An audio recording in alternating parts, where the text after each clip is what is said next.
Good morning students. Today we will study chapter first review. हम पहले पढ़ चुके हैं, कुछ क्वेश्चन हम इसके कर चुके हैं। कल मैंने आपको एडिशंस करवाए थे इसके और कुछ एडिशंस की वर्ड्स प्रॉब्लम भी करवाई थी और उम्मीद है कि आपने घर पे इसको पढ़ा होगा और इसके जो क्वेश्चन मैंने दिए थे उसको आपने सॉल्व किया होगा। अब आगे हम नेक्स्ट पढ़ते हैं सब्ट्रैक्शन। ठीक है, इसी के आगे का सब्ट्रैक्शन। सब्ट्रैक्शन में देखो फर्स्ट है 9, 8, 3, 4। अब देखो 8 है, टोटल कितना है 8। 8 में से हमको 4 माइनस करना है। तो हमने पढ़ा है कि 8 होता है, 8 में से हम 4 को माइनस कर देंगे तो कितना बच जाएगा 4। और 9 में से 3 माइनस करेंगे तो 9 में से 3 माइनस करेंगे तो 6। तो ये क्या आ गया 64। ठीक है, अब नेक्स्ट देखो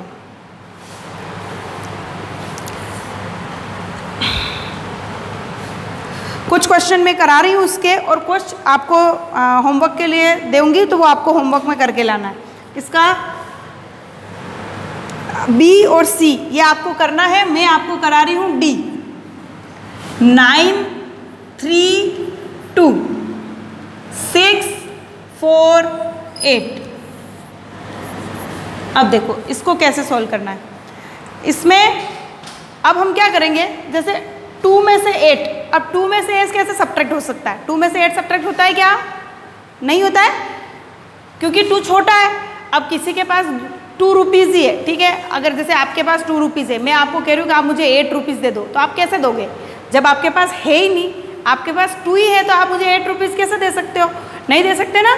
तो 2 में से 8 हम सब्ट्रैक्ट नहीं कर सकते, तो हम क्या करेंगे कि इससे एक उधार लेंगे, उसको बोरो, है ना, इससे एक बोरो लेंगे। तो देखो ये 1 इसको दे देगा तो यहाँ क्या हो जाएगा 12। क्या हो जाएगा 12। अब इसके पास 3 था, इसने 1 एक इसको दे दिया तो इसके पास कितना बच गया 2। इसके पास कितना बच गया 2। अब 12 में से 8 को हम सब्ट्रैक्ट करेंगे तो 12 में से 8 सब्ट्रैक्ट होगा तो कितना बच जाएगा 4। अब देखो अब वापस, अब यहाँ पे 2 ही बचा इसके पास। अब 2 में से 4 फिर माइनस नहीं हो पाएगा, नहीं होगा ना। तो अब एक ये इससे लेगा तो ये यहाँ बच जाएगा 8 और ये इसको दे देगा तो ये कितना हो जाएगा 12। अब 12 में से 4 को हम सब्ट्रैक्ट करेंगे तो 12 में से 4 को सब्ट्रैक्ट करेंगे तो 8 और 8 में से 6 को सब्ट्रैक्ट करेंगे तो 8 में से 6 को सब्ट्रैक्ट करेंगे तो 2। आया समझ में?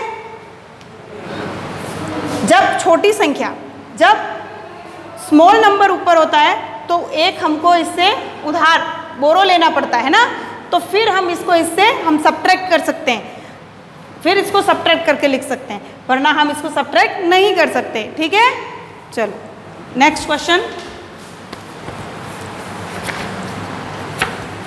नेक्स्ट क्वेश्चन है आपका, अब इसमें से कुछ क्वेश्चन जो है वो मैं आपको होमवर्क के लिए दूंगी तो ये आपको करने हैं। ठीक है, देखो नेक्स्ट क्वेश्चन देखो। अब इसके कुछ वर्ड्स प्रॉब्लम है। वर्ड प्रॉब्लम जो हमने एडिशन में की थी वही इसकी वर्ड प्रॉब्लम।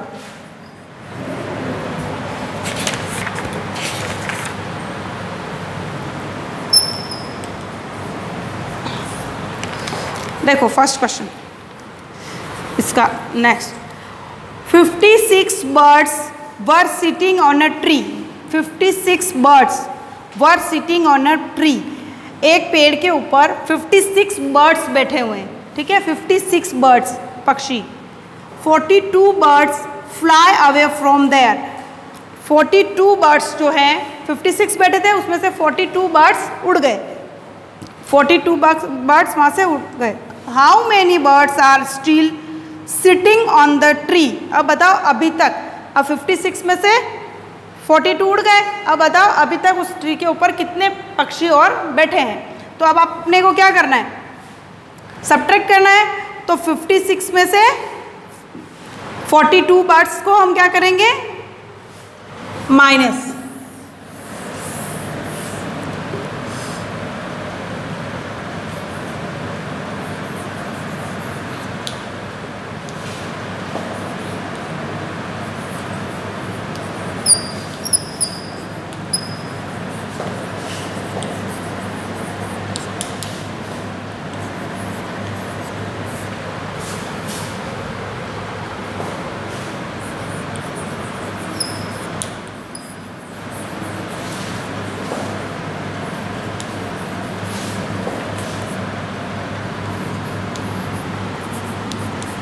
अब क्या करेंगे, मतलब birds were sitting on trees, कितने टोटल कितने पक्षी बैठे हुए हैं 56, उसमें से कितने बर्ड्स उड़ गए 42। तो अब इसमें से हम इसको माइनस कर देंगे, तो 6 में से 2 गया 1 एंड 5 में से 4 गया 1। तो अब कितने पक्षी और बाकी है वहाँ पे 11 बर्ड्स अभी उस ट्री के ऊपर और बैठे हुए हैं। ठीक है, अब इसके जो कुछ क्वेश्चंस हैं ये मैं आपको सॉल्व करने के लिए आपको दूंगी, तो ये आपको करके लाने हैं। इसके जो अगले 3 क्वेश्चन हैं नेक्स्ट, ठीक है, ये आपको करने हैं। अब मैं आपको मल्टीप्लाई सिखा रही हूँ, ठीक है, मल्टीप्लाई। नेक्स्ट क्वेश्चन है मल्टीप्लाई।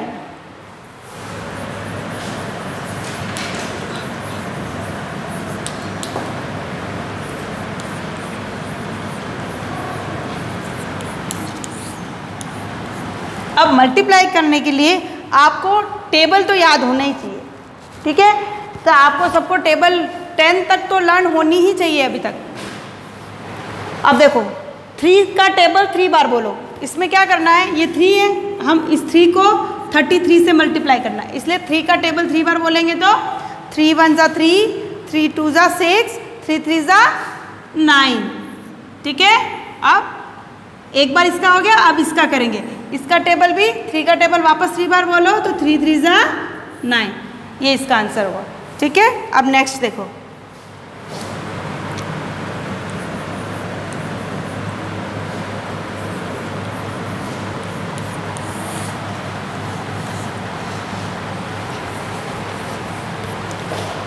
थ्री का टेबल, अब ये 2 डिजिट वाला नंबर है और 23 का टेबल नहीं आता है। ठीक है, क्योंकि 23 किसी के बहुत बड़ा नंबर भी हो सकता है, तो हमें जैसे 2 डिजिट का है तो इसको कैसे 2 डिजिट के मल्टीप्लिकेशन को कैसे करते हैं, सबसे पहले इसका मल्टीप्लाई करते हैं। तो 3 4 ज़ा 12, 12 का मैंने बताया था 2, कभी भी 2 डिजिट होती तो नहीं एक साथ नहीं आती है, उसकी 1s प्लेस यहाँ आता है और 10s वाली वैल्यू यहाँ आती है। तो 3 4 ज़ा 12 का 2 और 1 कैरी, 3 5 ज़ा 15 और एक कैरी भी प्लस होता है तो क्या हो जाता है 16। अब हम ये 3 से कर दिया मल्टीप्लाई इन दोनों को, अब 2 से करेंगे। अब देखो अगर 2 से कर रहे हैं ना तो इसकी जो मल्टीप्लाई करेंगे वो इसी के नीचे से लिखना शुरू करेंगे, इसके नीचे कुछ नहीं लिखेंगे। अब तो भले ही आप क्रॉस लगाओ या भले ही आप 0 लगा दो। अब 2 का करेंगे तो 2 4 ज़ा 8 और 2 5 ज़ा 10। अब इसको क्या करेंगे, अब हम इसको प्लस कर देंगे। ठीक है, इन दोनों को प्लस कर देंगे तो 2 का 2 आएगा, इसके नीचे कुछ है ही नहीं। 8 और 6 8, 9 10 11 12 13 14 का 4, 1 कैरी, 1 और 1 2 और ये 1 आया समझ में। अब एक और देखो आप,